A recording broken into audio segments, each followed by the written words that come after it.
কক্সবাজারের খুরুশকুলে সাম্পানঘাট এলাকায় মানুষের যাতায়াতের সুবিধার্থে নিজস্ব অর্থায়নে রাস্তা করে দিচ্ছে নুরুল আমিন নামের এক ব্যক্তি। বিস্তারিত থাকছে আরাফাত শিকদারের প্রতিবেদনে। কক্সবাজারের খুরুশকুলে সাম্পানঘাট এলাকায় মানুষের যাতায়াতের সুবিধার্থে নিজস্ব অর্থায়নে রাস্তা করে দিচ্ছে নুরুল আমিন নামের এক ব্যক্তি। দীর্ঘদিন ধরে এই এলাকার মানুষ চলাচলের অসুবিধা এবং যাতায়াত অনুপযোগী হয়ে যায়। বিশেষ করে এই রাস্তার মাঝখানে সেনাবাহিনীর পানির পাইপ লাইন থাকায় রাস্তা থেকে মাটি সরে যায়, ফলে কোনো গাড়ি কিংবা মানুষজন হাঁটাহাঁটি করতে পারছে না। সরকারিভাবে কোনো উদ্যোগও নেওয়া হচ্ছে না। বর্ষা আসলেই এই রাস্তায় হাঁটুর উপরে পানি হয়। তাই পবিত্র হজ পালন করতে যাওয়ার আগেই নিজের অর্থায়নে এই রাস্তা মেরামত করে দিচ্ছেন এই ব্যবসায়ী নুরুল আমিন।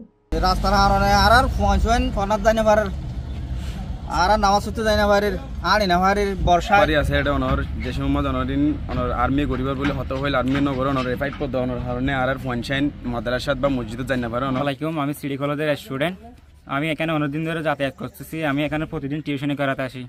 এই রাস্তাটা দেখি মানে সব সময় ময়লা আবর্জনা, বর্ষাকাল আসলে মানে হাঁটু মানে বাঁধে তাহলে বাজি আর ইয়া বাঁধি দিই সরকারের যদি চাইলে আর রাস্তা যদি মানে বা ইট বা চলিম যদি গড়ি দি ফেললে তাহলে আর এলাকাবাসী দেখুন মানে খুশি। কিন্তু যেহেতু স্কুলের